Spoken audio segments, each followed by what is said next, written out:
दोस्तों, अगर आप भी विराट कोहली और रोहित शर्मा के प्रशंसक हैं तो हमारी इस वीडियो को लाइक जरूर कीजिएगा। दोस्तों, आज भारत और श्रीलंका के बीच मोहाली के मैदान पर एक ऐतिहासिक मुकाबला खेला जा रहा है, जिसमें रोहित शर्मा से लेकर विराट कोहली ने जिस तरीके से बल्लेबाजी की है, उनकी बल्लेबाजी के बारे में जानकर आप भी तालियां बजाने पर मजबूर हो जाएंगे। तो कैसा रहा भारतीय टीम का प्रदर्शन, वो तो हम आपको बताएंगे ही, लेकिन उससे पहले आप सभी को क्या लगता है कि विराट कोहली और रोहित शर्मा में कौन है शानदार कप्तान? इस बात का जवाब हमें नीचे कॉमेंट सेक्शन में जरूर दीजिएगा। दोस्तों, धर्मशाला हो या मोहाली, कप्तान रोहित शर्मा का अंदाज बिल्कुल भी नहीं बदला और श्रीलंका के खिलाफ पहले टेस्ट मुकाबले में उन्होंने टॉस जीतकर पहले बल्लेबाजी करने का फैसला किया और इन दोनों ने शानदार शुरुआत की, संभल कर बल्लेबाजी की और उसके बाद आक्रामकता दिखाते हुए श्रीलंकाई गेंदबाजों की जमकर क्लास लगा दी। लेकिन मुकाबले से पहले इस पूरे मुकाबले का एक बड़ा पल सभी क्रिकेट प्रेमियों ने देखा। जी हां, हम बात कर रहे हैं विराट कोहली के 100वें टेस्ट मुकाबले की, जहां उनको सम्मानित करने के लिए भारत के पूर्व महान बल्लेबाज और टीम इंडिया के हेड कोच राहुल द्रविड़ ने उन्हें 100वें टेस्ट की कैप थमाई और इस लम्हे पर मौजूद वहां पर सभी भारतीय खिलाड़ी और कप्तान रोहित शर्मा ने जोरदार तालियों से विराट कोहली और राहुल द्रविड़ का अभिवादन किया। और आपको बता दें कि इससे पहले भी भारत के पूर्व महान खिलाड़ियों ने अपना वीडियो बनाकर विराट कोहली को 100वें टेस्ट के लिए शुभकामनाएं दी। टॉस जीतकर पहले बल्लेबाजी करने के लिए भारतीय कप्तान रोहित शर्मा और मयंक अग्रवाल मैदान पर आए और दोनों ने संभल कर शुरुआत की और श्रीलंका की तरफ से पहला और उनके बेहतरीन गेंदबाज सुरंगा लकमाल लेकर आए थे और उनकी पहली ही गेंद पर मयंक अग्रवाल आउट होते होते बचे, क्योंकि गेंद काफी नीचे रही थी। और इसके बाद उन्होंने सुरंगा लकमाल के इस पूरे ओवर में काफी संभल कर बल्लेबाजी करते हुए मैडन ओवर खेला और इसके बाद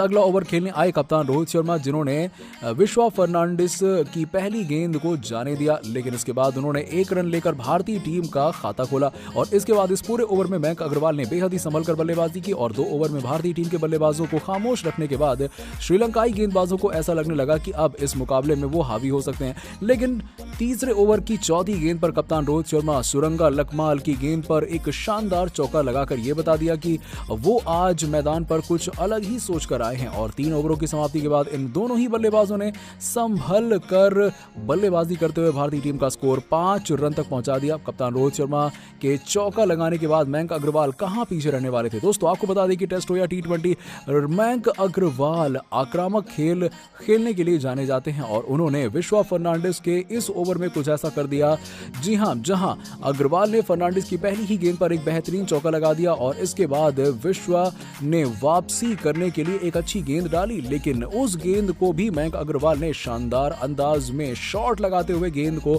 बाउंड्री लाइन के पार पहुंचा दिया और उसके बाद उन्होंने 1 रन लेते हुए अग्रवाल ने कप्तान रोहित शर्मा को स्ट्राइक पर लगा दिया और उन्होंने एक बेहतरीन कवर ड्राइव लगाकर देखते ही देखते भारतीय टीम को 5 रनों से 18 रनों तक पहुंचा दिया। हालांकि 5वें ओवर की तीसरी गेंद पर मयंक अग्रवाल आउट होते होते बचे, जब सुरंगा लकमाल की गेंद उनके बल्ले के बेहद करीब से गेंद विकेट कीपर के पास जा पहुंची। लेकिन इसके बाद उन्होंने शानदार वापसी करते हुए एक बेहतरीन चौका लगाकर भारतीय टीम का स्कोर 5 ओवर की समाप्ति के बाद बिना किसी नुकसान के 23 रनों के पार पहुंचा दिया। इसके बाद कप्तान रोहित शर्मा ज्यादा देर तक बल्लेबाजी नहीं कर पाए और महज 28 गेंदों में 29 रन की एक आकर्षक पारी खेलकर लहिरू कुमारा का शिकार बने। और आपको बता दें कि इसके बाद दूसरी तरफ बल्लेबाजी कर रहे मयंक अग्रवाल ने मोर्चा संभाल लिया और उन्होंने बेहतरीन लय में दिख रहे हनुमा विहारी के साथ मिलकर भारतीय पारी को आगे बढ़ाने की जिम्मेदारी संभाली और इन दोनों ही बल्लेबाजों ने मिलकर टीम इंडिया को 80 रनों के करीब पहुंचा दिया। लेकिन 49 गेंदों में 33 रन बनाकर मयंक अग्रवाल आउट हो गए, पवेलियन चले गए आउट होकर वो और यहां से ऐसा लगने लगा कि भारतीय पारी लड़खड़ा जाएगी। लेकिन जब बीच मैदान पर एंट्री होती है आज के दिन के अपना 100वां टेस्ट मुकाबला खेलने वाले किंग कोहली की और उन्होंने आने के कुछ ही समय बाद एक बेहतरीन कवर ड्राइव लगाकर यह दिखा दिया कि आज के मुकाबले में एक नया कीर्तिमान स्थापित करने वाले हैं। और हनुमा विहारी के साथ मिलकर विराट कोहली ने लंच तक भारतीय टीम का कोई भी विकेट नहीं गिरने दिया और भारतीय टीम का स्कोर 2 विकेट के नुकसान पर 109 रन तक पहुंचा दिया। और लंच के बाद एक बार फिर से जिम्मेदारी कोहली और विहारी के कंधों पर थी और इन दोनों ही बल्लेबाजों ने लंच के बाद बेहद ही शानदार बल्लेबाजी करते हुए 30 ओवरों की समाप्ति के बाद